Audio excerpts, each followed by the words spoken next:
Good evening, everyone. Today, August 22nd, 2023 at 6 p.m. I call for order.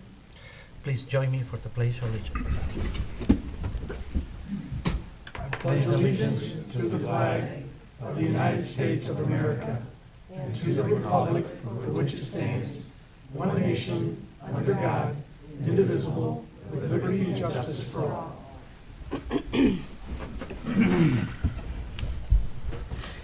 Madam Clerk, roll call, please. Supervisor Aliaga. Here. Clerk Newbeck here. Treasurer Brown. Here. Trustee Morocco. Here. Trustee Ritchie. Here. Trustee Stoyan. Here.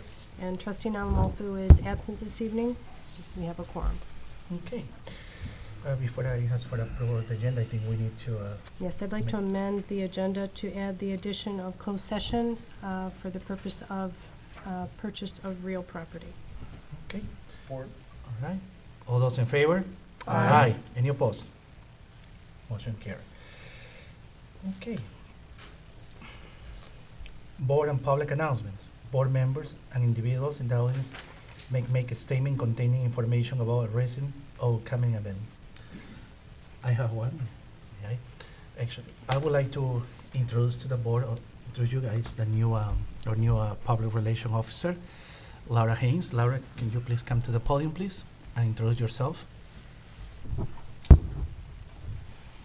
Hi there, I am Laura Haynes, new Public Information Officer for the Township. I started last Monday. A little bit about myself. I have lived in the Township my entire life. I graduated from Clarkston High School, and I have my two kids here in Clarkston Schools. They go to Independence Elementary. I have worked for a number of public officials as Republicans, Democrats, nonpartisan, doing communications for them. And really working to make sure that important information is seen by everybody, by the public. So that is what I have done. I have done it now for 12 years, making sure to distill complex information and things like that. So I am thrilled to be here. Everybody here knows how to get a hold of me at the Township. I'm here, same as any other Township employee. My new cell phone is not quite going yet, but once that is, I will email the board to make sure that you have that cell phone number as well. So thank you for having me, and I look forward to working with you. Welcome. Thank you. Thank you. Laura is doing a great job for the Township. We, after so many years, we didn't have much presence on social media, as we know. Laura already started our Facebook page, Independence Township, Michigan. You can actually look at it on Facebook, and now we put it a lot of announcements, events, supporting our community and let people or local residents what's going on in Independence Township. Okay. Any other announcement? No? We're okay? All right. All right. We're moving to public comments. Anyone that would like to announce or anything to the board? Open for no? Anyone online that would like to address to the board? Okay, moving on. We don't have a public hearing, so we don't have presentations and reports. So moving on to the consent agenda. Number 1, request to approve the Board of Trustees regular minutes of August 8, 2023. 2, request to approve the August 15, 2023 check run, including ACH of $2,954,228.91 and ratify the August 4, 2023 payroll, $349,572.95, and the June 2023 wire EFT transfer activity of $952,930.17. 3, request to adopt resolution number 2023/017 to participate on opioid settlement and Walgreens. 4, request to approve Brady Lodge rental with alcohol, September 9, 2023. 5, request to approve Brady Lodge rental with alcohol, September 23, 2023. And that's all for the consent agenda. I need a motion. I'll move to approve the consent agenda as presented. Support. All those in favor? Aye. Any opposed? Motion carried. All right, we're moving to regular business. We have our zoning planning director, Brian Ockman. Brian. Good evening, board members. Tonight we have 3 amendments up for first reading, and these we discussed throughout the year, like I've said previously, and how we do this typically is we kind of bundle these together. So there's 3 separate motions on the May tonight, the agenda packet. But I'm going to go through them one by one, and if you have any questions about, I'll kind of stop after each one, and if there's any questions. Certainly we'll stop to do that. So the first one is on dual ordering stations. A lot of restaurants, because of COVID, have continued their increase in drive-through service. We have McDonald's, and both McDonald's franchises in our town got approved by the ZBA to have 2 drive-through lanes or dual ordering stations. And currently, Culver's has requested to do that as well, and they received commission approval to do that. This has been an issue that it's a special land use to get a drive-through, so really the scrutiny is still on the Planning Commission to review these on a case-by-case basis. It's just with the increase in drive-through traffic, this helps move traffic efficiently through the parking lots. And anybody who's been to Culver's on a Friday or Saturday night sees that it backs up, around the building, and it gets kind of crazy there. So this is just something that makes better sense for us to have in our ordinance. And as part of that, there's a small sign amendment change, because when you have dual ordering stations, you need an additional menu board. So we're allowing that. So that's in a nutshell, that's what dual ordering stations is about. So, any questions on that one? Ron? Yeah, you slipped and made the one word said dual drive-through. We don't allow dual drive-through lanes. It's all a single drive-through lane, but we do let it split and have dual ordering Correct. spots. Yeah, it's dual ordering stations. Right, so dual drive-throughs are not, you can't have more than one. Yeah, One correct. drive-through, right? Yeah, it starts at 1 and splits. Right, it's basically for the ordering, like the McDonald's setup, so. Mm-hmm. Very good point. Yeah. Any other board member? Treasurer Brown? I don't know if anybody will find this interesting, but I just can't help myself. I spent some years prior to going to college managing Wendy's restaurants, and Wendy's was the first fast food place to actually have a drive-through window. And I remember back in the late 80s, early 90s, we actually had someone with a speaker and a clipboard stand out at the back and take orders onto a sheet of paper before they had 2 windows. And of course, that's morphed into having 2 windows. That's so many of them, and it certainly speeds up your time in those lines. But I loved working at the fast food business the years I was there, and anything we can do to help them is okay by me. Okay. Clark Newick? You said it's on a case-by-case basis. Is that something that the planning commission looks at, especially for that second lane, so that there's like a relief area? Somebody changes their mind, the line's taking too long, I can't wait, where there's a way to get out Yeah. when they have 2 lanes? Every drive-through has what's called a bypass lane. So that's required in our ordinance. So yeah, I mean, that would obviously be looked at. What I mean by a case-by-case basis is a special land use as a higher level of discretionary approval by the planning commission, and it's a public hearing, so everyone within 300 feet would be notified. So that's the reason why it makes sense to have a special land use. They can review each case on the basis of how the site plan's drawn and make their determination.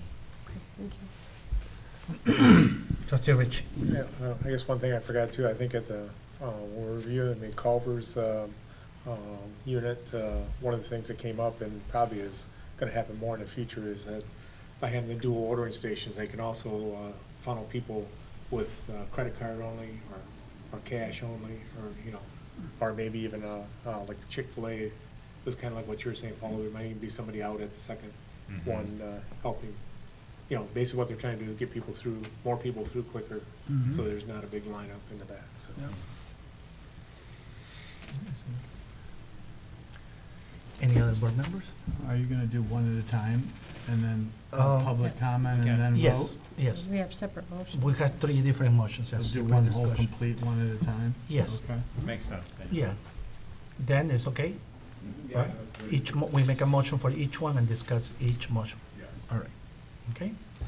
Somebody would like to make a motion about the You wanna dual? move Open to, public yeah, I'm comment? waiting for open comment. Oh. We can make the motion, or we can open for comment too, either way, that's fine, sure. Anyone from our audience would like to speak about the dual ordering stations? Anyone online? Okay. I'm ready to make a motion then. Okay, Are you good? yeah, we're good, I Okay. think. I'll move to approve the introduction of the first reading of the ordinance to amend Charter Township of Independence's Ordinance Code, Chapter 50, zoning ordinance revisions to Section 10.03E and Section 12.06H relating to allowing the ability to allow dual ordering stations, and schedule the second reading on the next available Board of Trustees regular meeting following the required publications. Support. Okay, motion have made by trustee Morocco and supported by trustee Ritchie. And this is roll call? Correct. Okay, roll call, okay. Clerk Newbeck, yes. Treasurer Brown, Yes? trustee Morocco, Yes. trustee Ritchie, Yes. trustee Stoyan, Yes. and Supervisor Aliaga. Yes, Motion carried. thank you.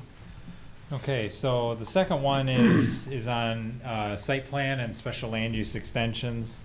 Following the recent extension, or actually it wasn't recent, it was last year, for a project on Walden Road, we received some inquiries from the applicant at the time.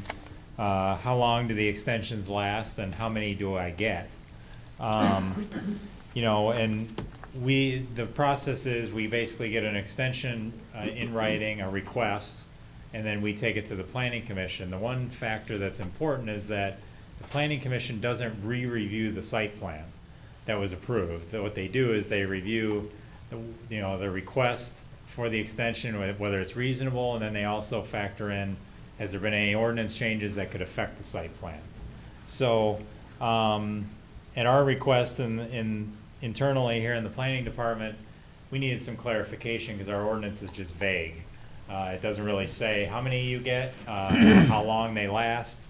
So what we did was propose an amendment to the ordinance where each extension is good for 1 year, and then they get a total of 3 extensions for special land use and planning commission. I noticed in the packet that special land use wasn't updated to be 3 because that was the change made at the motion at the planning commission. But the other one for site plans is correct. So essentially, that way it's very clear to petitioners when they apply or they need an extension, how long it's good for and how many they get before they just have to start all over again. So it isn't something that comes up very often. We've had, I think, 3 extensions in the last 15 years on projects, so it doesn't come up very often, but it's important to have clarity in the ordinance. Be happy to answer any questions on that one. Sure, thank you, Brian. Any questions from board members? Trustee Stoney? When an extension can be denied by the planning commission, what is the advantage gained by limiting the number of extensions that they can apply for? The advantage to denying it, or The just advantage it to gets capping the quantity. capping it? Yeah. Because I think it's good. We may have new commissioners, we may have a new ordinance. Things change in the ordinance, as we're doing tonight, from time to time, that could affect the site plan.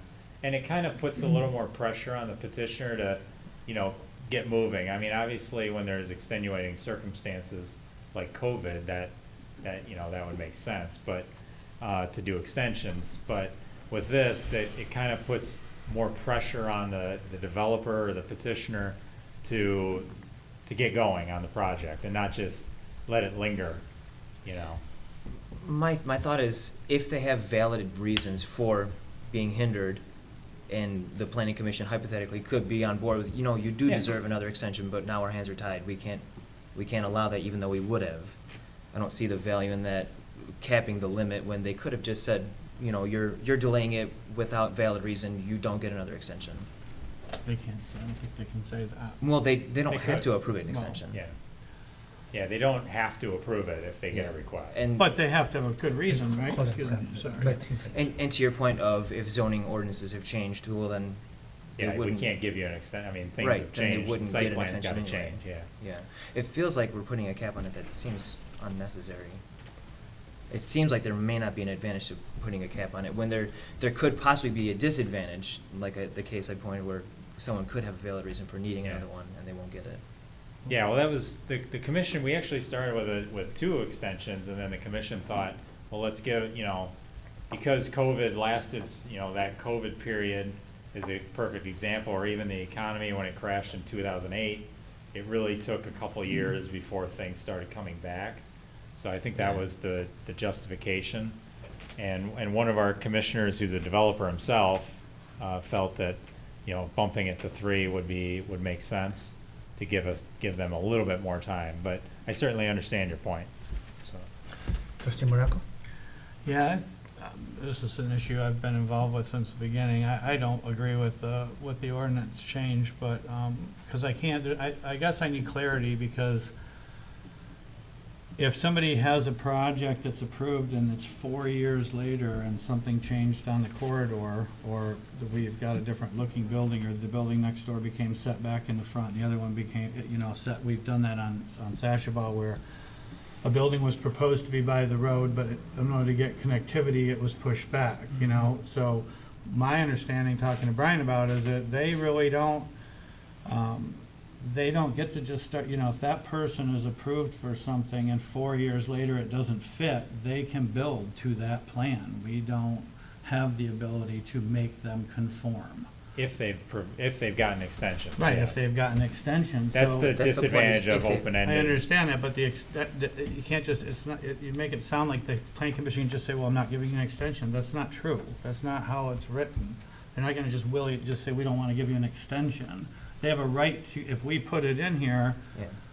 they have a right to build what they originally proposed until the end of their extensions, In our township, I don't think we've ever denied an extension, so it's not something commonly done. So, to me, I'm a guy of second chances. If somebody approves something that doesn't fit as well 2 years from now, they could still build it, because we're giving them all of this grandfathered in time, where I felt more comfortable that after 2 years or so, that we would have the ability, they could resubmit the exact same plan and get it approved, but we would have the ability at that point to have the legal right to completely look at it differently and make suggestions to change it to conform to the changes that may have been on the corridor, that happened after it was originally proposed. And that's, that caveat there is the reason why I'm not, I don't agree with giving them 4 years to do a project, because that's too much could change in 4 years, in my opinion. What, Hold on one second. Ron? Go ahead. Okay. what would be a valid excuse for denying an extension then? Ordinance change, that's the easiest one. But like, if buildings, like he's saying, if buildings around them are changing and it's gonna look different now. I don't Would that know be a if that's a possible- valid reason for Okay. denying an extension. Okay. I don't think it is. Okay. Treasurer Brown? So, I'm kind of hearing all sides of it. If something's been approved, but then it's taken them a little while, but then what would have caused the planning commission to approve other things near it that don't match what's already been approved? How did they get to that point? Because I wouldn't expect that to ever happen, right? You wouldn't want that to happen. Well, when So, you're not gonna see the plan next door when you're approving the plan 2 years ago. We don't get the What? plan next door typically. You get the site plan that you're Right. working on. So- right, but because you had said that things might change and the stuff around it now has been approved to be different than that. Mhm. Well, that would be the fault of the planning commission, because if they've said this is the style we're going for, 2 years later, some other stuff around it has been allowed to be something else, they've almost forced the other guy Now he's got to change. It doesn't seem fair in that situation. Well, he should act when he is, in my opinion, he should act when he puts in the application and secure his project, not just drag it on for years. Because it did happen at Chase Bank, where it was originally approved to be right at the road because our streetscape of Sashabo was put the buildings by the road and the parking in the rear. That was our thought pattern. And then when CVS went in on the corner farther back, that plan had to be changed midstream to be, no, push the bank back and allow connectivity between the hardware store and the bank. So had a property next to that been approved prior to, that transition being made, so one building going in does affect our plan in the master plan of the how Sashabo Quarter would develop because of possibly because of connectivity. I'm just, it has, Sure. something similar has happened that could have created that situation. So that's my worry, is that we don't have, because they're not gonna want to, they would fight us tooth and nail to go back and do another $100,000 worth of engineering and move their building to line up Sure. and do all that. If we already had approved it prior to that, I wouldn't expect them to. They're gonna be like, no, we're gonna do what we were approved to do 3-4 years ago. And it could have negative effects on the development of adjacent parcels. That's where I'm coming from on why you wouldn't want to give them that right to carry it on for so long. What would you think would be reasonable? One second, carry it forward. Yes. Review it. Is that the case with the CVS? Did that happen? That's not my recollection, because I did the site plan review when I was a consultant, so, they both came in together, actually. So CVS was developed by Velmere Companies, and Chase Bank came in right at the same time. So they were both lined up from the get-go. Is there Because also the road was already extended at that point, it was already widened. is there It was also- 2005. Is there a charge? Should we make that change, that they'd have to reapply with a new site plan review? Is there a charge for the applicant for every time? For the extension, if they have current escrow that's up to date, that we typically don't even take it to the consultants to review a letter, because that's usually how it is. So no, there wouldn't be, typically we don't have a charge as long as they have a positive escrow account. If it's in the negative, then yeah, we're gonna charge. Okay, So, thank you. because, it's not right that we carry a negative balance for somebody who wants to keep getting extensions. Costs money to have the meeting too, And so. remind us again, how many you said we've had in the last, how many years? 3 projects that I can think of, Okay. 3 projects in 15 years. yes. 3 projects, 15, okay. Trustee Rich. And I guess, that part of the reason why we have 1-year extensions, they're not multi-year extensions, that we review it each year. So, I think some of the explanations that Sam noted to me, could be valid reasons. It's just, I think it needs to be looked at on a case-by-case basis and decided, whether it needs to be, approved or denied based on the evidence at the time, so. But to me, that's why you're doing 1-year extensions. You're not giving a 2-3-year extension at one time, so. And typically, the extensions we've seen come in at 11 months because, the way the dates fall, They want to be approved before it ends, so. yeah.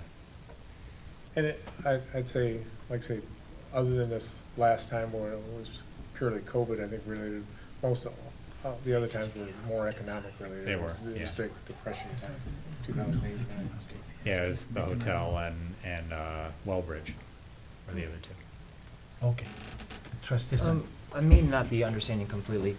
You're saying that we can only deny extensions due to zoning ordinance changes, but then, Ron, you're saying that we can deny it. Well, I think there's other reasons, and like I say, that's why Yeah. I'm saying, to me, each time you need to review it and decide whether there is proper reasoning to. Yeah. Yeah, my point was the zoning ordinance change is the easiest one. Right. That's by far that's the easy one. But yeah, there could be other circumstances around it that they don't feel it's a valid reason. Yeah, and to Sam's point, if the look of things around it are changing, can we deny it then? And at least make it go back to final approval for the site plan? I don't think you can look at surrounding properties and make Okay. that determination. Okay. I don't think you could. So it almost sounds like the next door neighbor to anything is always, regardless of approval or extension. Well, like Treasurer Brown said, they're gonna, I mean, the commission's gonna know what was already approved there, and truthfully, when the site plan comes in, if it's next door, they're gonna have that site plan that was approved shown on the drawing, because they have to Yeah. show neighboring properties, at least the first 100 feet of neighboring properties. So you're gonna know, and, you know, the commission's gonna be aware that they approved a project there. So essentially putting a cap on it is just making it so that we have the ability to deny it for no reason.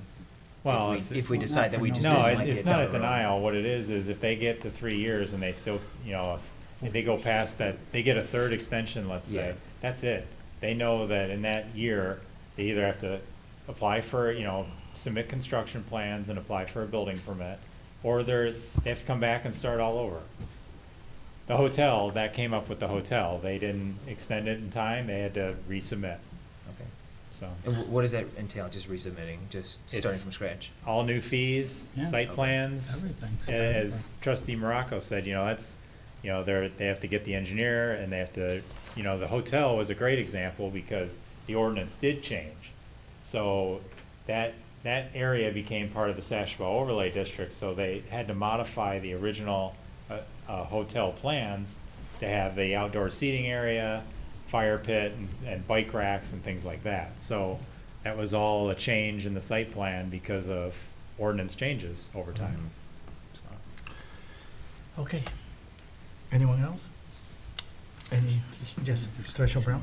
I just want to make sure I'm clear. So we really, this is, who was the driving force of asking for this to be done? This is the planning commission wanted more clarification? Myself, for Okay. administrative reasons, yeah. And really, there's only been 3 times in 15 years Yeah. this has kind of come up, and so the clarification simply, really, things are going to continue the way they have, but there's just more clarity. Correct. All right. Okay. So, So, just so you're clear, for the clerk, on the question she had earlier, the change at Chase Bank happened between conceptual and final approval, when that building was moved.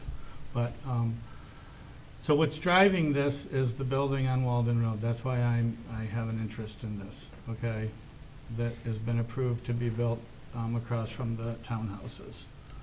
So, in the past, in the township, we had what's called transitional architecture, which is moving from commercial to residential, okay? So this building is more residential in nature than Salvation Army. The building next door is more residential in nature than this building, so on and so forth until you get to residential neighborhoods. That's how you architecturally design a community. For whatever reason, on the parcel past the doctor's office right here outside the parking lot, the one-story shingled roof building, we approved a 27-foot tall, 3-unit, two unit. I call it a strip mall. It's got a flat roof and it's multi-tenant. You can call it a multi-tenant flat roof building, which doesn't go with what we've done in the last 20 years to get down to Lake Walden's neighborhood there, which is bring the buildings and the roofs and the floors down until they are more similar in residential by the time they touch a residential property. That building that was approved is going to be put right up against someone's residential home, 10 feet off the property. A 2-unit dry cleaner and other unit commercial strip mall looking building with a flat roof on it, which is be the only one on all of Walden Road.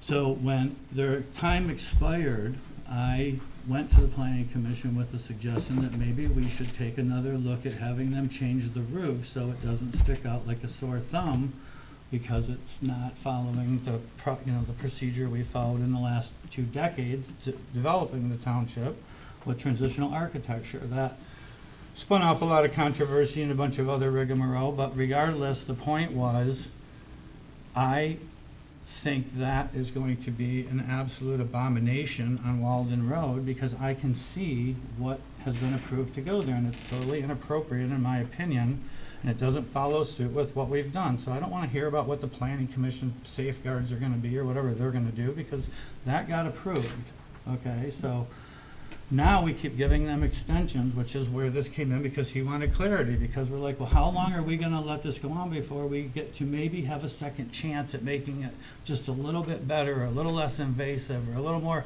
cohesive? When do we get to try to make something a little better after a certain amount of time goes on? That's why I don't agree with this. It's just stuff to make it easier on the developer, but it doesn't give the township the ability to correct right away if we see something that we can make better. We're being bound by this, and I don't care I know what's being said.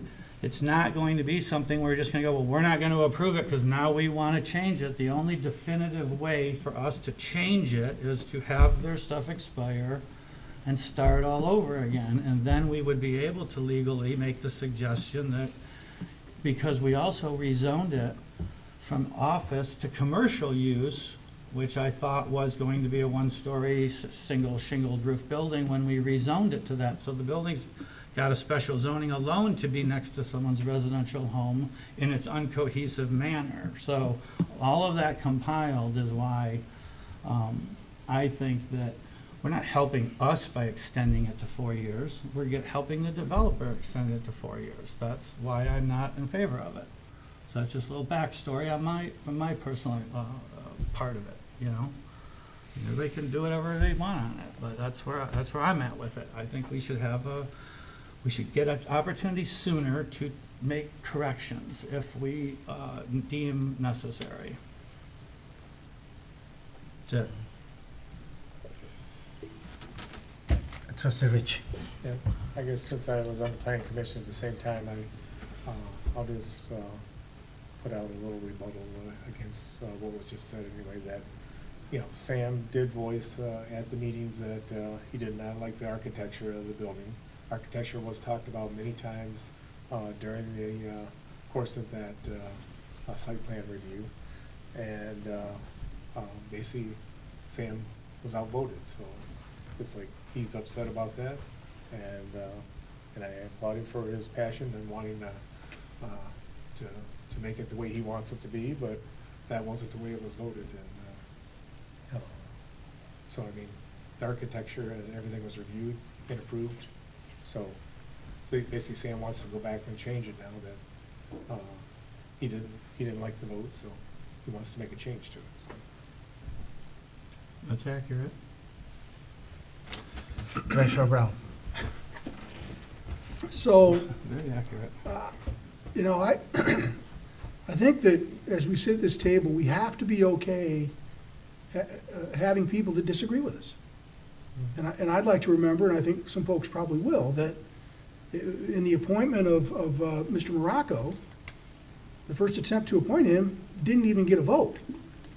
But I was moved by Joetta Kuntz's comments in that process, where she said, our founding fathers didn't agree with each other. Some of them hated each other. It doesn't mean you don't have a seat at the table. And I took that to heart. And I made a motion, and I expressed that, to put Sam Morocco on the board. Now, I disagree with Sam about a lot of things, but I also recognize there's a lot of things that he has value for. And I say that heartfeltly, that I wish everyone else would have the same feeling about things and let stuff go and move on to the next vote. Because at the end of the day, the planning commission is not 7 people, it's 1 commission. And it's the same thing at this board. If there's a vote that's 4-3 and I'm part of the 3, I move on and I support what the board has decided. The board made the decision. I'm done with it, and I move forward and do the best I can with whatever that is. And so it's frustrating for me to not always see people trying to take that same look at it, and I wish they would. Because again, if you listen to everyone, and I listened to Joette Kuntz, and I wasn't gonna vote for Sam at that meeting, but she said the right thing. We have to be okay with disagreeing with each other, but still value the other things we all bring to the table, and it's not personal, right? And so, that's all.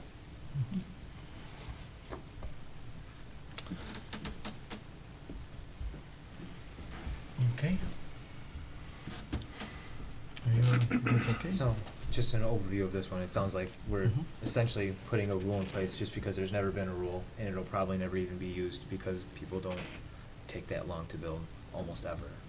I think the extension was allowed, it was never, like, how many extensions? Yeah. or Yeah, how but as long, far and as, it wasn't has clear. anyone ever gone past 2, 3 extensions?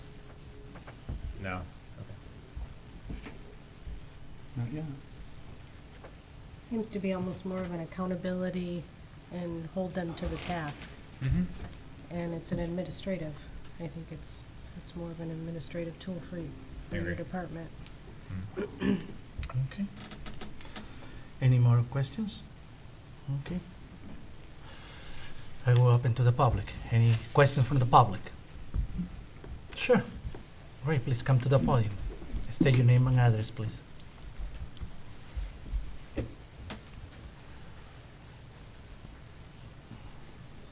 Ray Llewellyn, 9254 Pine Knob Road.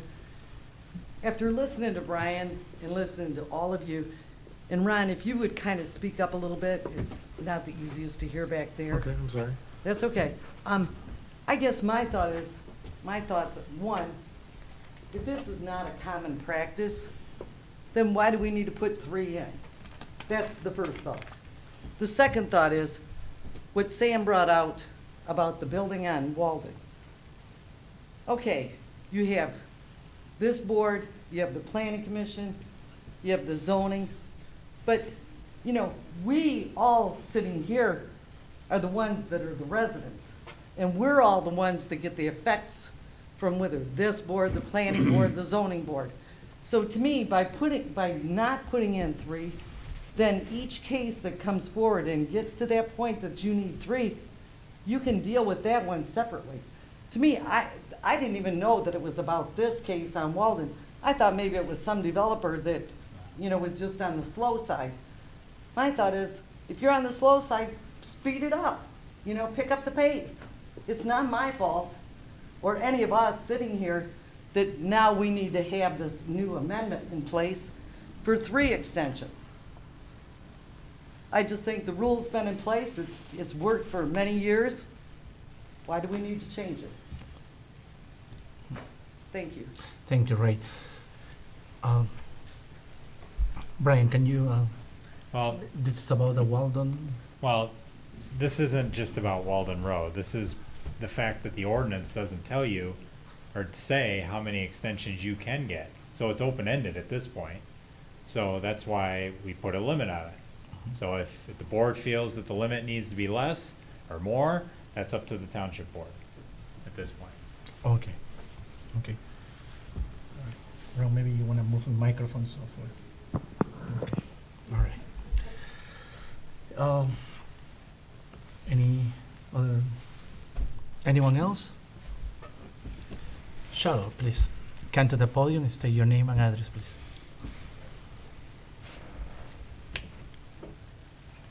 Cheryl Janakis, 8990 Woodlawn Avenue. Kind of confused about something. I would like to know who makes the decision on the special land use. If it's a planning commission, is that true? Or is it the ZBA? Brian? It has nothing to do with the special land. Okay. So we have a non-resident on the board Oh. of, Charlotte, this is different thing. yep, no, but Okay. I'm just asking Okay, questions. sure. Okay, so the ZBA is in charge of rezoning, correct? No, they're not. They're The not? township board is. Okay. Just a clarification. Thank you, Sharon. Okay. Anyone else? From the audience? Anyone online? Okay. Are we okay? I mean, we're talking about any suggestions, anything wrong, any other suggestions? No? Okay. Anyone would like to make a motion? I'll move to approve the introduction and first reading of the ordinance to amend the Charter Township of Independence Ordinance Code, Chapter 50, zoning ordinance revisions to Section 6.08C and 7.08, or excuse me, 7.03E, relating to the limiting the number of extensions that an applicant can request for site plans and special land uses. Also, it provides the clarification that the extensions are good for 1 year and schedule the second reading at the next available Board of Trustees regular meeting following the required publication. Support. Okay, motion have made by trustee Ritchie and support by clerk Newbeck. All right, that's gonna be a roll call. Treasurer Brown, Yes. trustee Morocco, No. trustee Ritchie, Yes. trustee Stoyan, Yes. supervisor Aliaga, Yes. clerk Newbeck, yes. Motion carried. Okay. Okay, so save the best one for last, I guess, with the audience here tonight. As some of you may or may not know, the Zoning Board of Appeals consists of 5 members, recommended by the supervisor and approved by the township board. State law states, and our ordinance states, that one of those members shall be a member of the planning commission.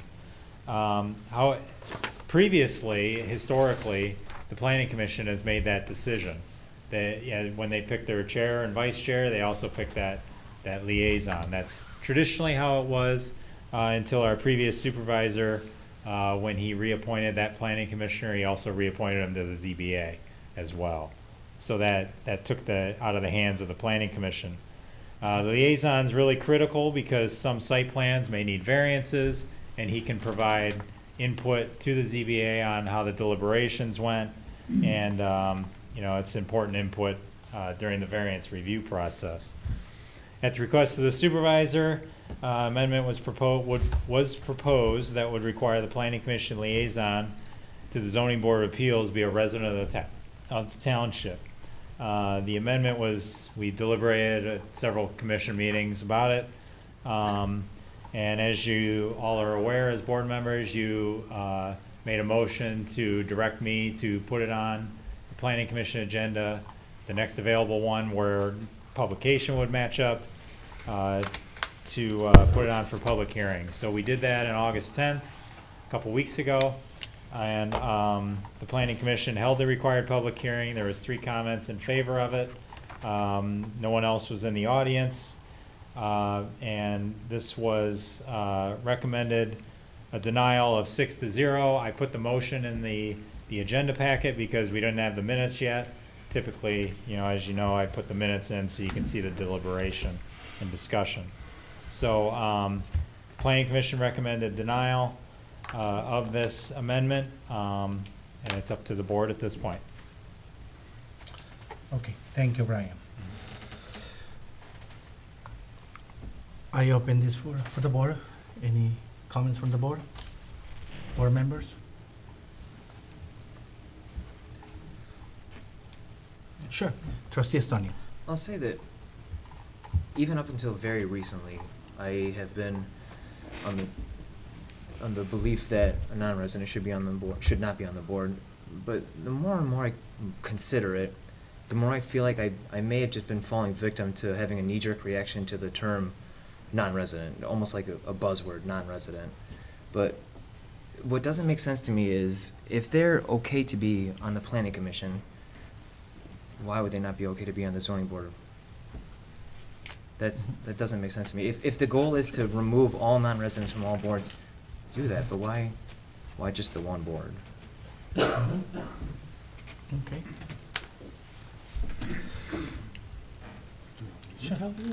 Sure. Treasurer Brown? So, Big difference. I guess the first thing I want to say, and this topic has been going on since way back in the election, as everyone's aware. But I want to point out that, and we know who it is, it's Brian Galley. I want to point out that Brian Galley, and no one said like, oh, he's bad, right? No one said that. Everyone said, look, it's not about him. But if you put yourself, and again, this is what I tried to do, put myself in everyone else's shoes. Brian Galley, the residents who don't want this, the folks who have said, I'm fine with it, right? So put yourself in Brian Galley's shoes. He knows who they're talking about. It's been going on for 1.5 years. And this is a guy who volunteered to be on the planning commission, is on it for 10 years. He was first appointed as the liaison in 2015. And I don't think I need to remind him, Mr. Morocco seconded the motion to put him on the ZBA as a non-resident. He was not a resident. He hadn't been for 2 years. He moved in 2013. And he served 7 years on the ZBA. How do you think he feels? And I feel bad. I really appreciate his service to the community. And I know people are focused on the issue, but I think it's important to make sure he understands, because I don't believe anybody thinks it's him personally. But we just haven't said it, and I wanted to, okay? Because he's got 7 years on the one and 10 years on the planning commission. Never a complaint about anything he's done. He's been very valuable to that group, and obviously multiple supervisors over time and multiple boards have seen fit to reappoint him to those things. So I wanted to say that. I also put myself in the position of the residents who are saying, we don't want a non-resident, on any of the boards. Well, I can appreciate that and understand it. This was also a political item. Supervisor Aliaga ran on a platform of not allowing it. So there is some political, now I don't have a problem with his position, but at the same time, he already has the authority to not have that person there. I don't like the idea of changing an ordinance and taking away part of the authority of a supervisor. Because if we do this, neither Supervisor Aliaga or anybody going forward will have the ability, if it becomes necessary, to put a non-resident in that position. We don't know what's going to happen in the future. And really, I think the township's been very well served by Brian Galley, whether he was a resident or not. Because being a resident isn't a magic wand. I've heard from lots of people in the past year and a half, they're going to vote me off the board, and I'm a resident for the actions I've taken. So just because they're a resident doesn't mean they're going to make the right decision. People who have good character and want what's best and are thoughtful about it are going to make good decisions that aren't going to be negatively impacting residents. That's what we hope for. So, one thing I've wondered is, has anybody spoken with Brian Galley? Because I'm like, I get the residents' position that they don't want it, okay, I understand that. But maybe we ask Brian, I don't like spending thousands, and we've spent thousands of dollars on this issue now. Maybe it's approaching 10 grand. In fees and meetings and in consultants and lawyers, when we haven't even had a conversation with the individual to say, listen, and I respect that Supervisor Aliaga, he has what he wants to do. Maybe we just go talk to Brian Galley and say, listen, we would like you to give up your seat on the ZBA, and we'll keep you on the planning commission, and then, the supervisor can then nominate someone else to become the liaison, and we just do it. We haven't even had that conversation, and we're spending all this money to change the ordinances that will prevent the possible future need for this. So my position is the supervisor has the authority already to stop this person because he just won't bring the appointment to the board. And he has my respect for that. That's his right. And that's going to happen in the near future anyways. So why are we spending all this money that could be spent on other things trying to rewrite an ordinance that again, it wasn't an issue for the 6 years he sat on the ZBA. All of a sudden, it became an issue. But again, I think it was political to some extent, but we are politicians up here. That's not a negative thing, right? They all ran to get elected, and Jose got elected. So I respect his authority that he already has. I would not change it. Okay. Anyone else? Trustee Rich. I just put my 2 cents in. I guess what Trustee Stoyan said was pretty much what was reiterated at the Planning Commission meeting multiple times, is that each person that's nominated to be on the Planning Commission is supposedly vetted and questioned by the board, the entire Board of Trustees, and we're saying if he's selected as a member of the Planning Commission, no matter, and if the Planning Commission rules allows one non-resident person to be on the board. But any person that's elected should be, have all the rights and capabilities of the Planning Commission member. And if appointment to the ZBA is one of those items, then that's part of the duties of that Planning Commissioner. So So to me, if you think the person is not, and to me, it doesn't make any difference if resident or non-resident. If you think the person can't fulfill all the duties of that job, then you shouldn't be selecting him to be on the planning commission in the first place, so.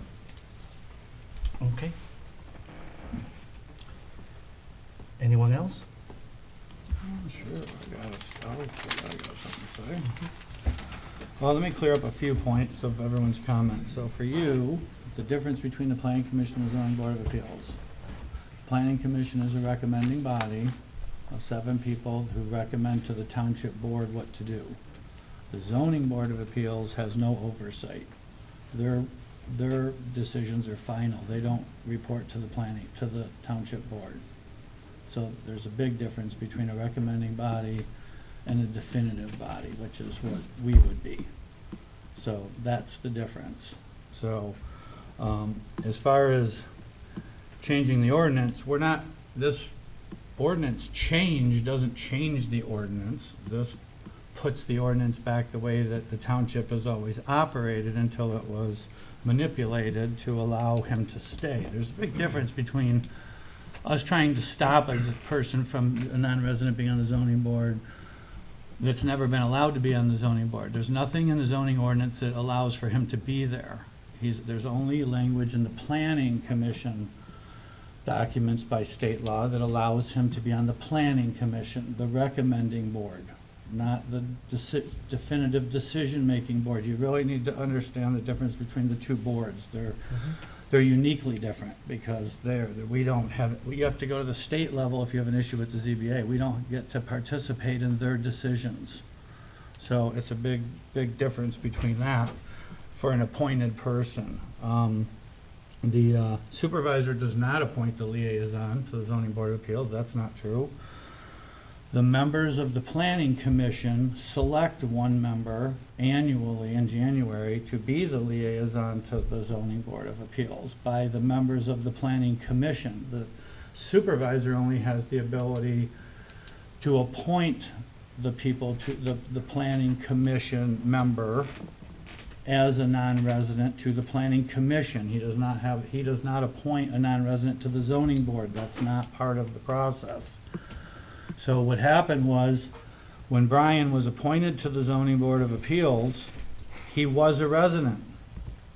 And in the past in the township, as with Cheryl Carrick in 2012, Ron, you were on the board, she was the liaison from the Planning Commission to the Zoning Board. When she moved one street out of the township, she was not only on both boards, she was the chairwoman of both boards at the time. And when she moved one street out of the township, when she was going through a separation with her husband while still owning a house in the township, she was forced to immediately resign from the zoning board, not the planning commission, which she did. Ron was in the minutes thanking her for her service. He was there at the time. That was the reason she left, and it wasn't by her choice. It was by demand of the supervisor that she resign.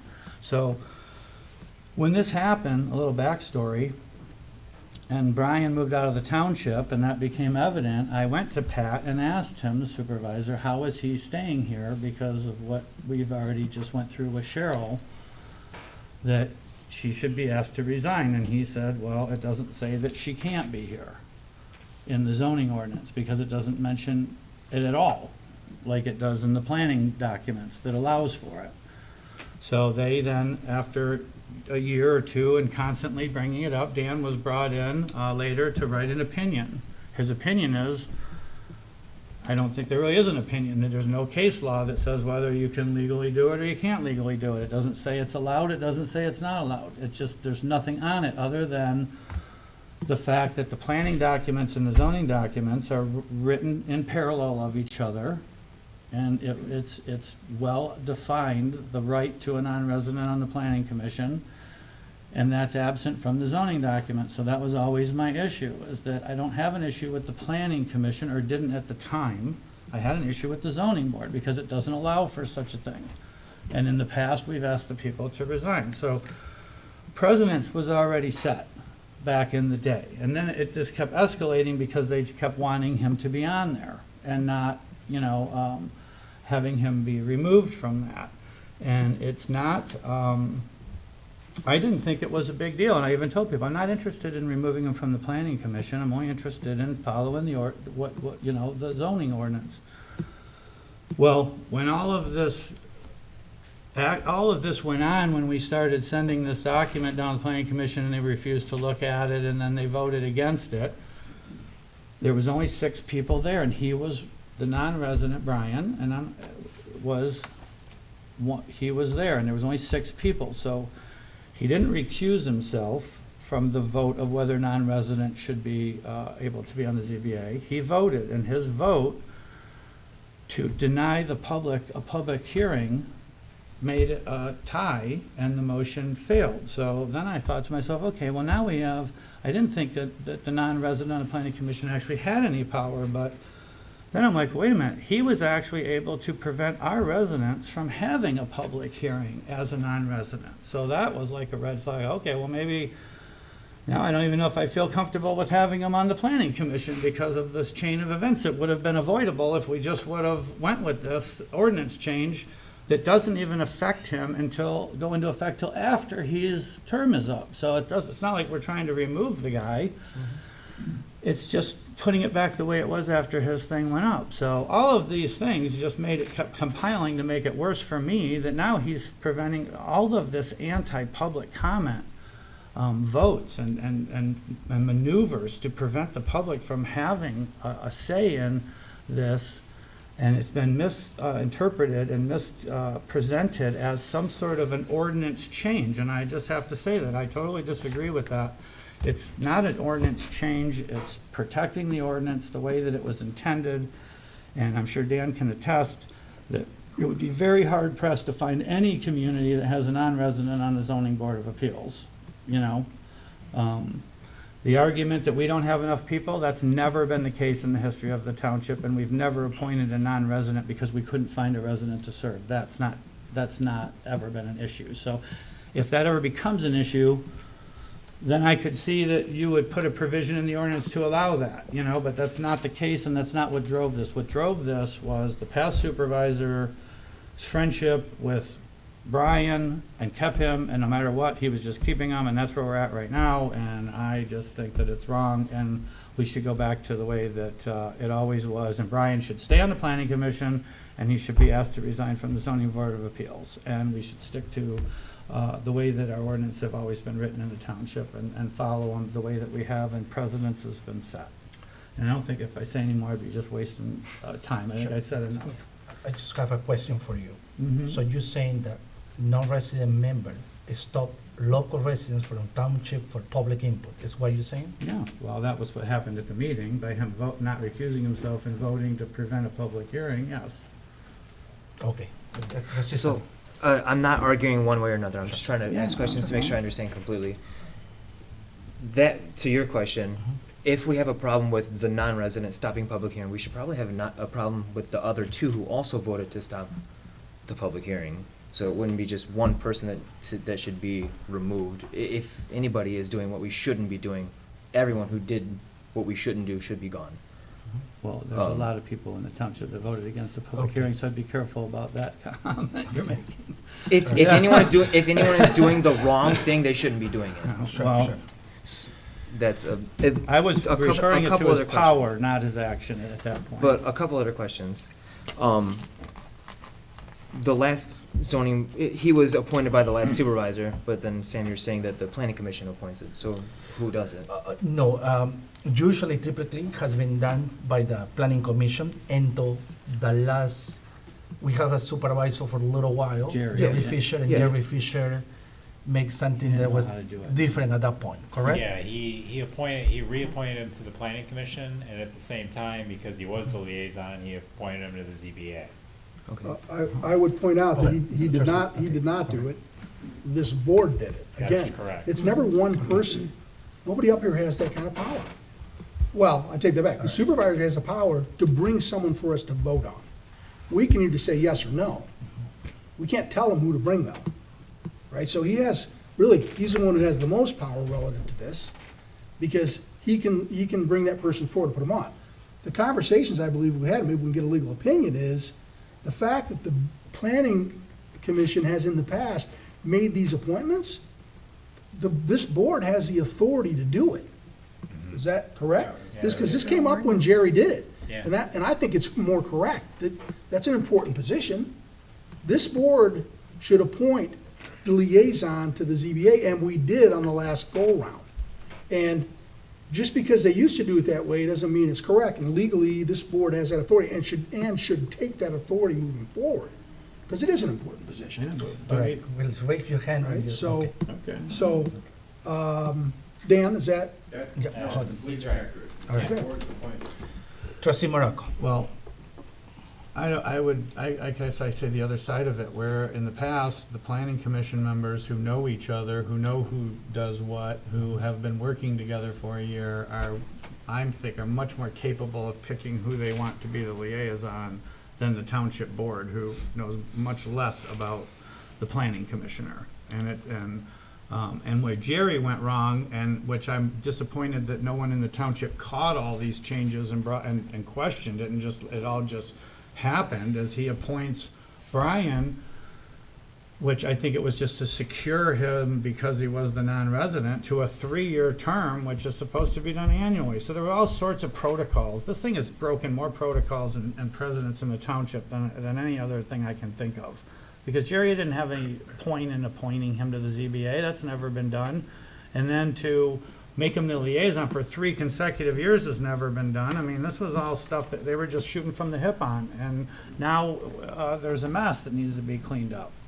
Because that's not, I don't think that's, if you want to bring it back to the board, that's fine, but that's not, we should do that as a collaboration and agree to it, because that's not how it's been done in the past, and it's worked just fine in the past, having the planning commission pick their own liaisons annually, because apparently it things hasn't, change. because nobody wants him on it.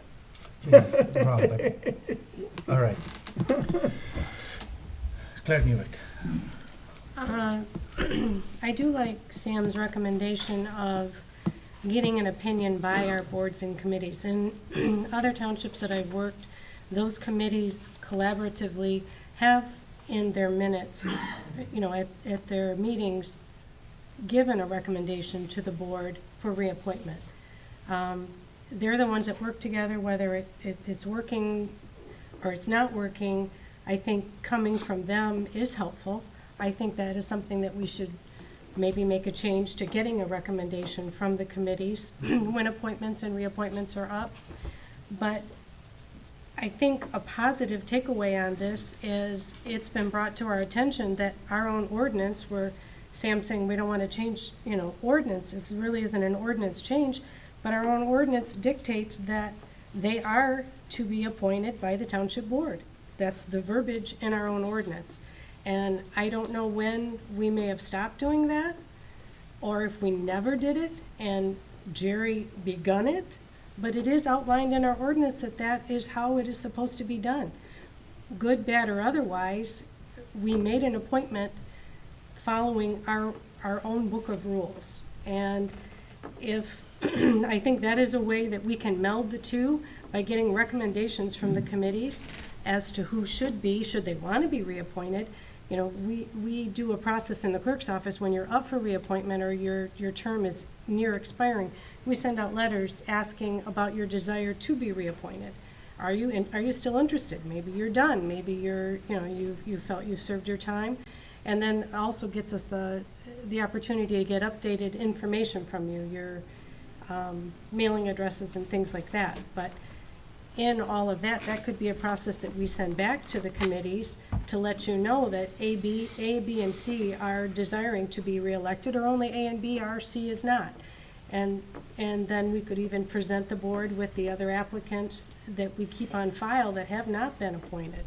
Because we do have several different committees that we have many other applicants that are interested. So I think there's some inner workings that this is fortunately brought to our attention, that we've really not been following our own ordinance.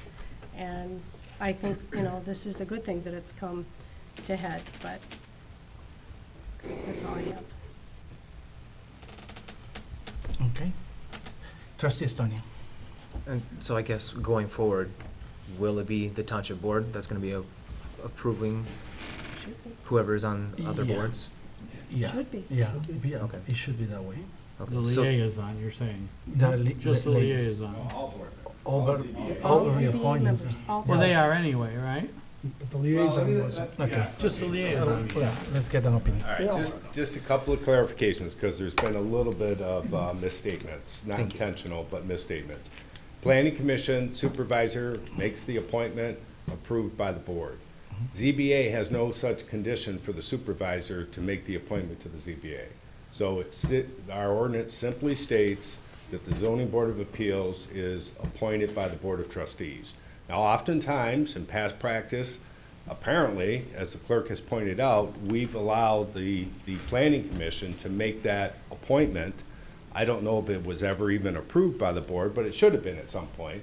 And it's okay to receive applicants, if you will, from either the supervisor or the planning commission or anywhere else, but it has to be approved by the Board of Trustees for the ZBA. Second thing is, the terms are also outlined in the ordinance, and the terms for the planning commission and the Board of Trustee is for concurrent with their current term. So the appointment by Supervisor Fisher would have been concurrent with Mr. Galley's planning commission term, which I'm assuming was 3 years, and that's why he ended up with 3 years. So, and that's just spelled out in the ordinance. So that's the clarifications. Thank you. Yeah. And Yes, just a Clerk follow-up Newbeck. to that is, I don't think that it needs to come to the board that the planning commission then votes amongst themselves for a chairperson, a secretary. Yeah, that would be set out in their That type of thing. bylaws, right, That is, that is their purview, right. not ours. And I just generally, wanted to that's typical, state that for the public. right, Okay. that's typical. Trustee Rich.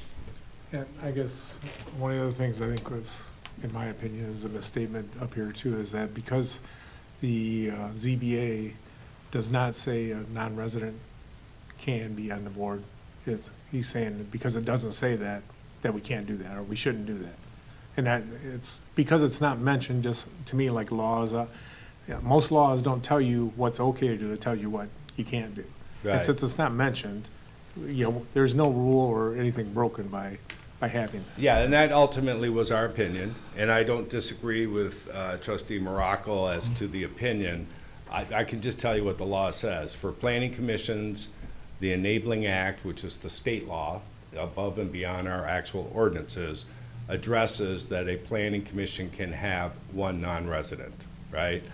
No such similar provision is in the creation documents for the ZBA under the Enabling Act.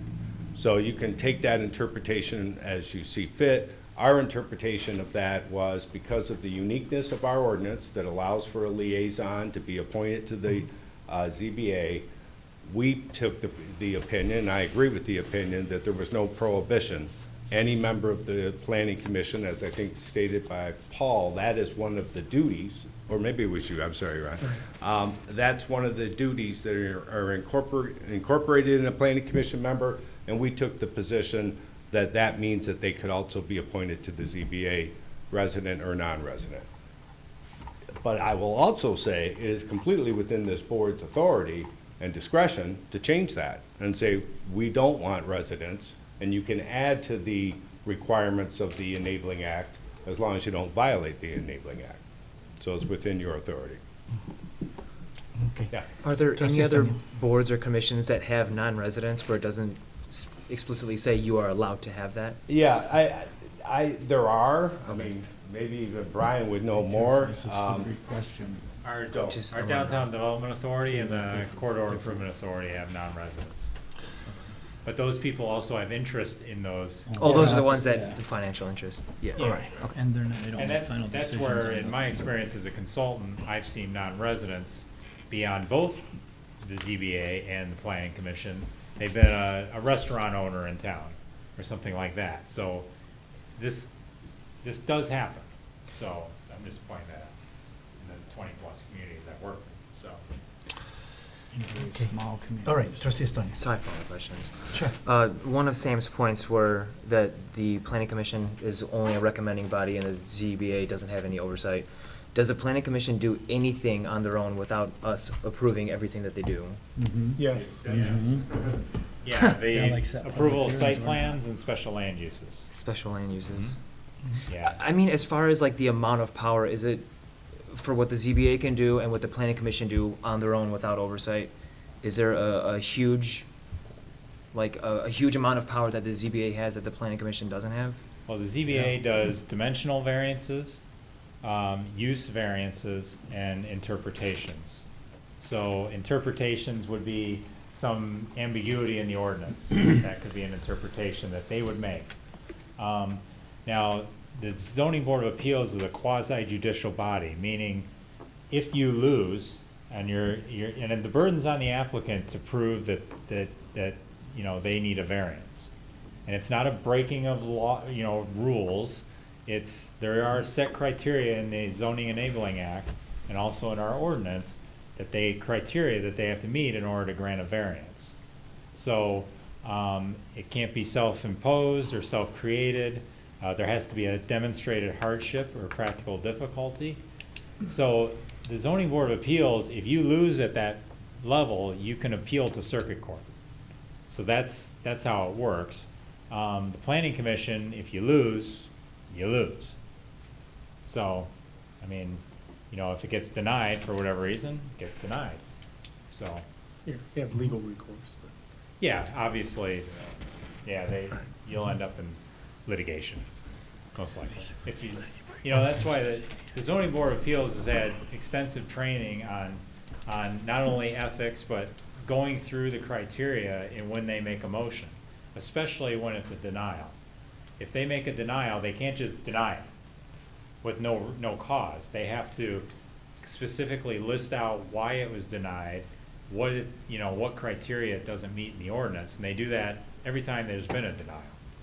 So, because otherwise that opens you up to, you know, if they appeal to circuit court, it's an easy, we lose, you know, so. And we get about 28 cases a year, I think, is about the average we've had throughout the last 15 years or so. We've done about 25 to 30 cases a year. This may be going too far in detail, but is there ever very divisive issues that the ZBA deals with where some of them agree, some of them disagree?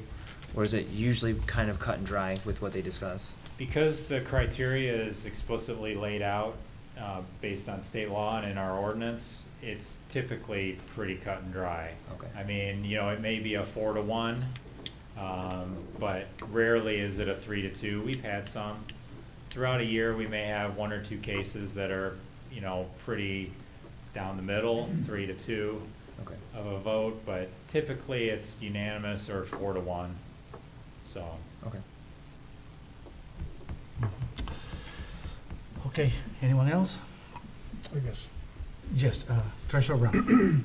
The only other comment I'll make is that, and as I pointed out earlier, no one has questioned Brian Galley's skill sets, his professional experience, his building experience, or any decisions that he's made relative to the cases that have come before him at the ZBA or the Planning Commission, outside of, you know, potentially just a disagreement of someone, you know, I don't agree with what you think.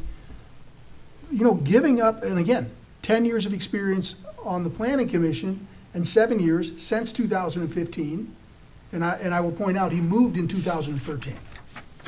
So he was not a resident when he was appointed to the ZBA, and correct me if I'm wrong, motion made by Trustee Ritchie, seconded by, on the Planning Commission, seconded by Mr. Morocco.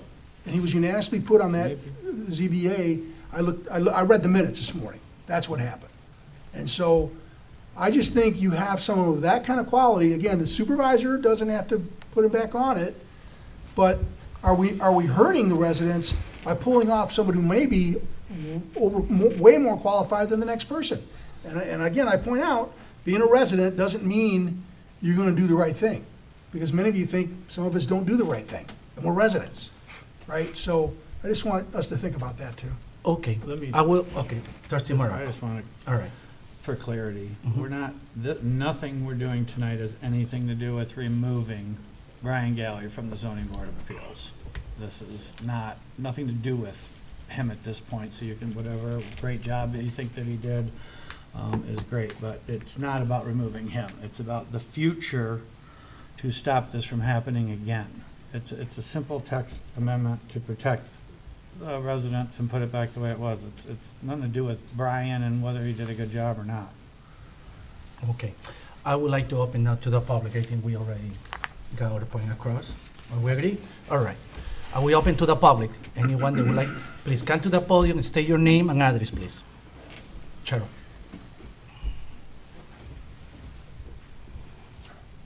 Cheryl Janakis, 8990 Woodlawn Avenue. My first comment would be, Mr. Aliaga didn't pull this out of his hat. He knocked on thousands and thousands of doors, and this is what the residents of Independence Township asked for.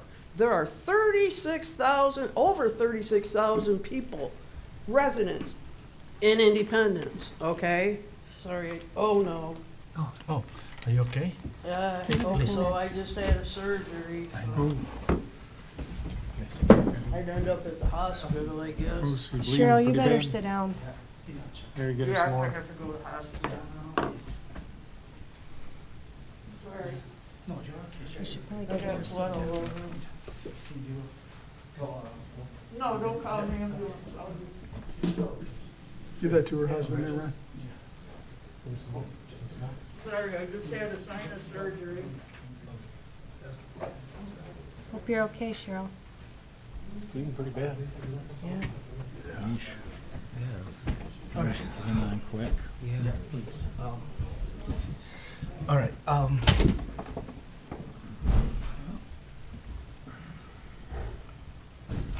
I would like to go for the race. It's 5 minutes. Is it okay? Yeah. I will call for 5 minutes. Okay. Any? Your rights okay?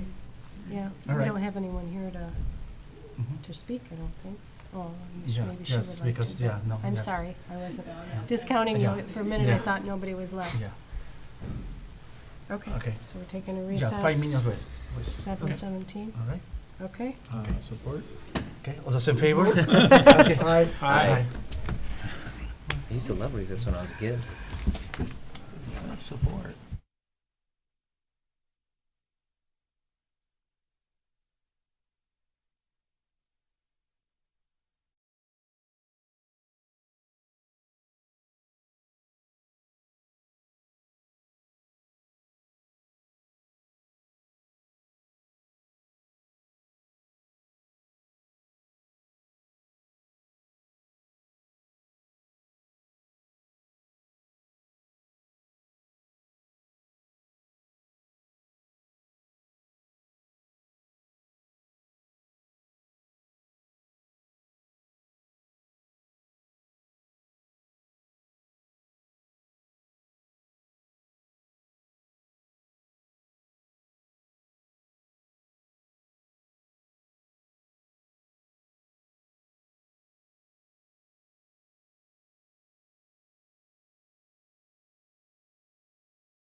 Okay, thank you, everyone. We back to session at 2:28, no, 7:28, sorry, 7:28. Okay? There's, What were we talking about? Yeah, Public comment. yeah, public comment, I know, we were in comments about that. So, okay, sorry, anyone else would like to say a few words?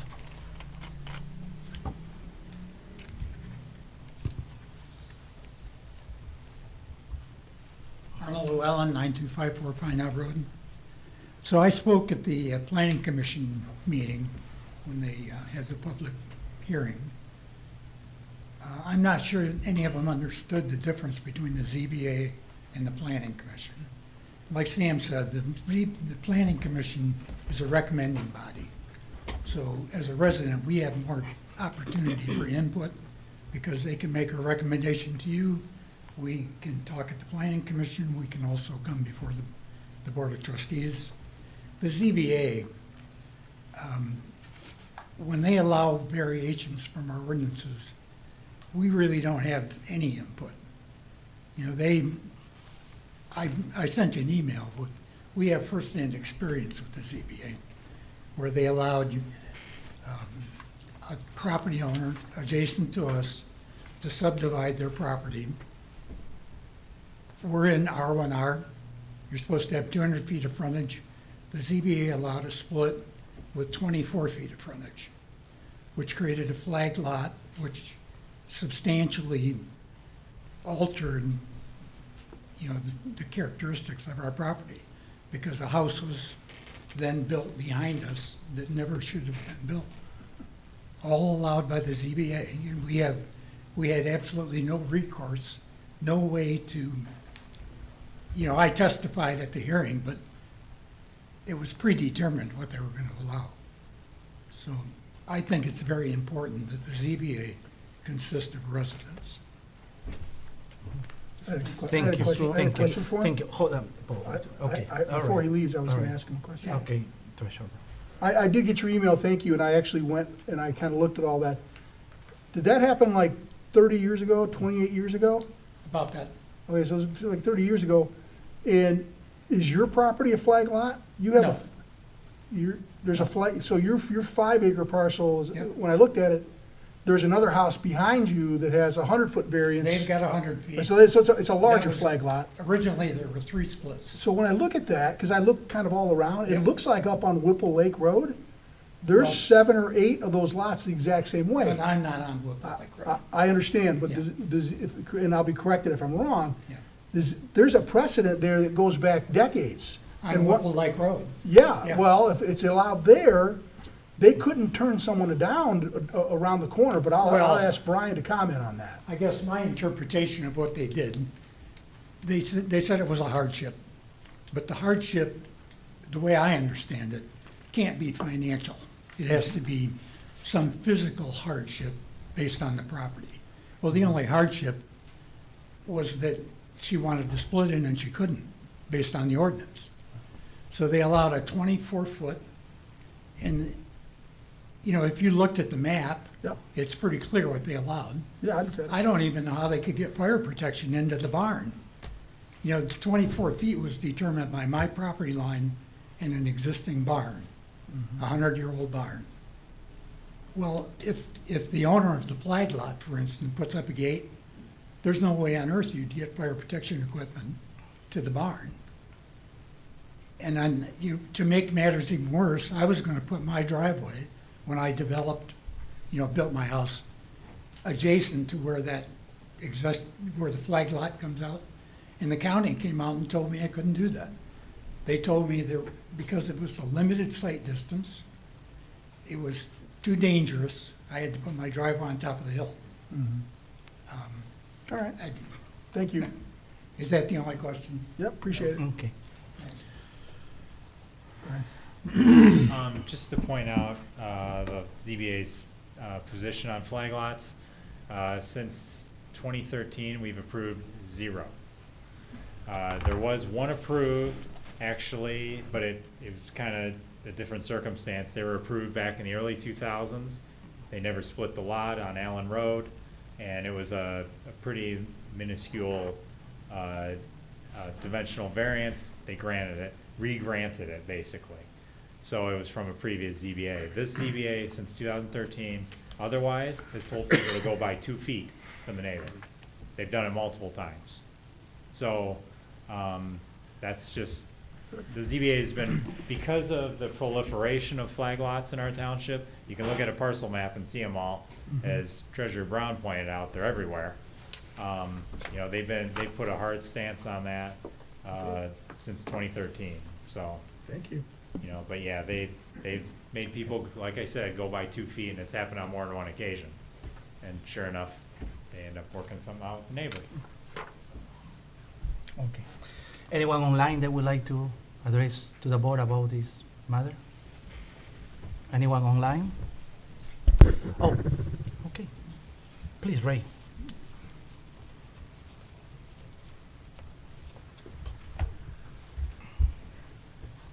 Ray Llewellyn, 9254 Pine Knob Road. I just would like to say this, that everyone sitting up here is residents. If you look around the community, we have enough people that live in this community that would step forward to join the Planning Commission, the ZBA, the Township Board, any of these committees that are residents. And to me, as a resident, coming to plenty of board meetings, being involved in Preservation Clarkston, and that's restoring things in the community and keeping it as it originally started. I just think that we have plenty of residents with plenty of knowledge to be on these committees, whether they're, you know, elected or appointed or approved or however they come about. I do want to say this about the Planning Commission. I attended the last Planning Commission meeting, and I'm sorry to say I was absolutely disappointed in, there wasn't many from the public that were there, but the way the meeting was handled and how we as residents, when we were there speaking up, our voices, I mean, you can hear my voice right now. Our voices were not heard at that meeting. And I realize that at this board meeting, you as board members don't converse back and forth with us as residents speaking to you during public comment. There's 24 hours in a day.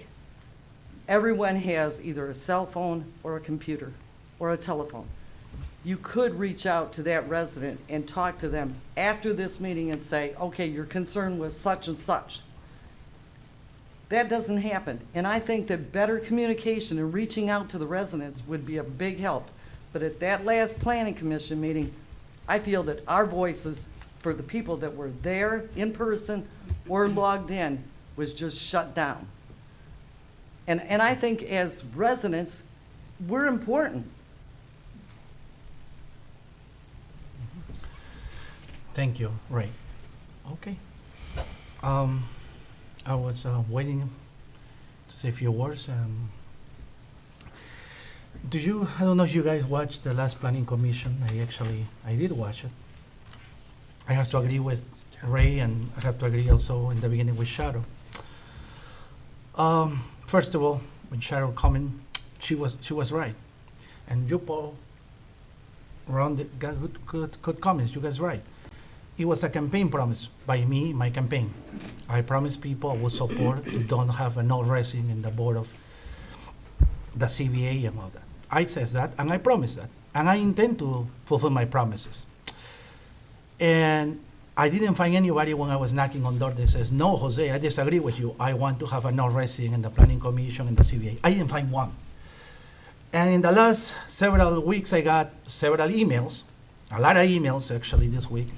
And I talked to a lot of people. I got many events, and I just find one person, I cannot lie to you, that says, one person out of several says, oh, I don't care, Jose, either way. But everybody else told me, we don't want a non-resident, Jose. I can't believe how you discuss a non-resident representing me, Jose. Are you kidding me? Is what most people told me.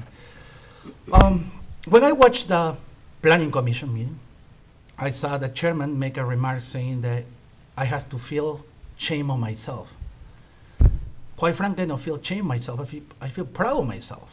I think I accomplished a lot of things in my personal life. I feel disappointed that he came up with those comments about the members that we voted last time. He says that we have to feel shame ourselves. I'm like, what? I think that our board, we need to keep a respect between each other. I respect highly the board of the Planning Commission, any other board. I was very disappointed to hear that. And as an elected official, I'm not representing today my opinion. I represented the opinion and the idea of 37,000 residents, because I'm not representing tonight my own perspective. And I intend to run for re-election. I intend to fulfill my promises, and I will continue fighting for this. So I respect everyone's idea. I respect every single member here that's gonna probably support one way or another. I still stay my grounds. I still supporting what I promised people I will support. So I just wanna let you know, all of you, what I'm coming from. So, all right. I guess we can make a motion. I'll make a motion. Okay.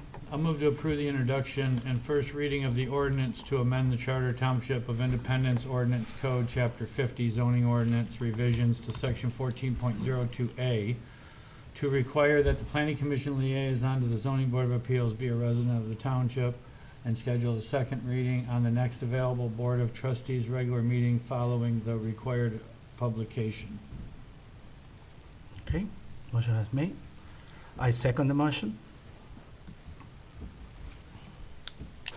Okay, it's gonna be a roll call.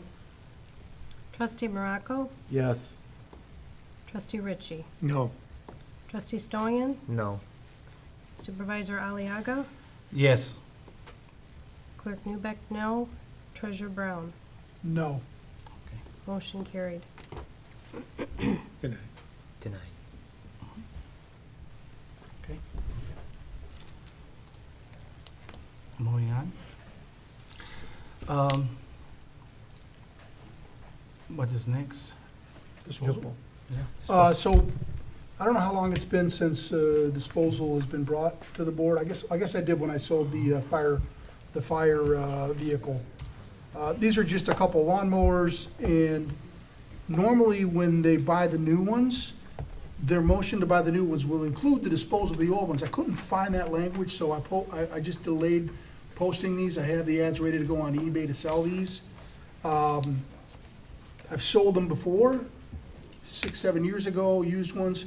I expect we'll actually do pretty good on these, that X-Mark. I mean, I'm starting at about $1,400, and I think we could get up to $3,000 for that, even this late in the season.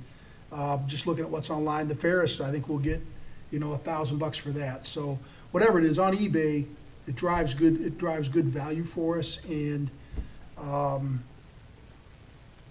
so that's where, and again, so our asset in this, we haven't done a lot of this, so our asset disposal policy is actually written that the treasurer's office disposes of these things and does it through an auction site, and I use eBay, and gets the biggest audience out there, and we do it as an auction. I don't set a price, and we let the demand push up the number to wherever it goes. So that's what we're asking for here. I'll make a quick motion, and then if there's questions or concerns. Move to approve the treasurer to dispose of the 2013 X-Mark zero-turn mower and the 2007 Ferris walk-behind mower with a cost basis of $5,000 or more in accordance with the Charter Township Independence Asset Management Policy. Support. Any questions about it? No. Pretty basic.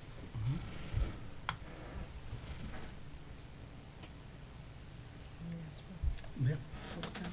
Sure. There's it's a simple majority, so, okay, all those in favor? Aye. Any opposed? Okay, Thank you. Sure. I'll let you know how we do. Yeah. let us know. I try to share that stuff on Facebook too, so if you see that, share it, because you never know, you'll see it and jump in there. Okay, we have a closed session, so I guess, we go I'll for make a closed- motion to enter into closed session to discuss the purchase of real property pursuant to Michigan Open Meetings Act, MCL 15-268H. Support. Okay, roll call, okay? Trustee Ritchie, Yes. Trustee Stoyan, Yes. Supervisor Aliaga, Yes. Clerk Newbeck, yes. Treasurer Brown, Yes? Trustee Morocco. Closed session. Yes. Sorry. Yes. Did you say yes? I'm sorry. Yes, did. yeah, he said Thank yes. you. Okay, motion carried. Going into closed session at 7:43.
back to order. Right? AO 12, or AO 2. Go back to order. Okay, we didn't take any action, anything? Yes? Make a motion to return from closed session and to resume the regular meeting at 8:02. Support. Okay, all those in favor? Aye. Any opposed? All right. All right, communication of future items. Report Oakland County Sheriff Department, July 2023. Second, Minutes Information Technology Oversight Committee, July 5th, 2023. Third, Minutes Information Technology Oversight Committee, July 18, 2023. Four, Safety Path Advisory Committee, June 14, 2023. Board members' comments. Anyone would like to make a comment? Well, just, I got a couple text messages. I want to apologize to all the people that sent me the several emails today. I couldn't read it today. I apologize for that. I expressed your sincere opinion today. I hope you understand. I always intend in my heart to represent you well. And thank you all board members today for coming. And that's it. Yes.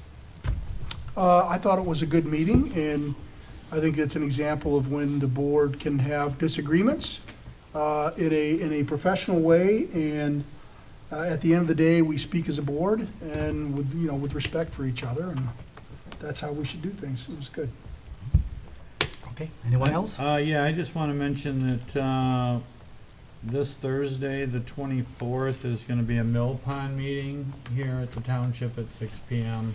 If anybody's following along with we'll have an update on the grant we got to pay to get state legal water levels established and to move forward with quotes to reroute the dam around the building. So I'm expecting some updates on Thursday night at that meeting. It's part of the Lake Improvement Board? Is that No, what you're it's, saying? Or well, different? it's specifically just for the Mill Pond Board. Okay, it's not part of the Lake Improvement Board structure, though, it's a separate Yes, Mill Pond meeting? it is, Okay. yeah, and, so, that's Thursday. Okay. Clerk Newick? I just wanted to make a comment. I thought that we should all ask for thoughts and prayers for Cheryl Janankos, who fell ill during the meeting this evening. Absolutely. Very good. Thank you. Okay. I don't know if this is the correct time to ask about it, but is there any updates on the Parks and Rec Director position? The position is already posted, and we are waiting for applicants at this point. I didn't know if there's any updates as far as timeline. Okay, motion to adjourn. Move to adjourn? So move. Support. Okay. All those in favor? Aye. Any opposed?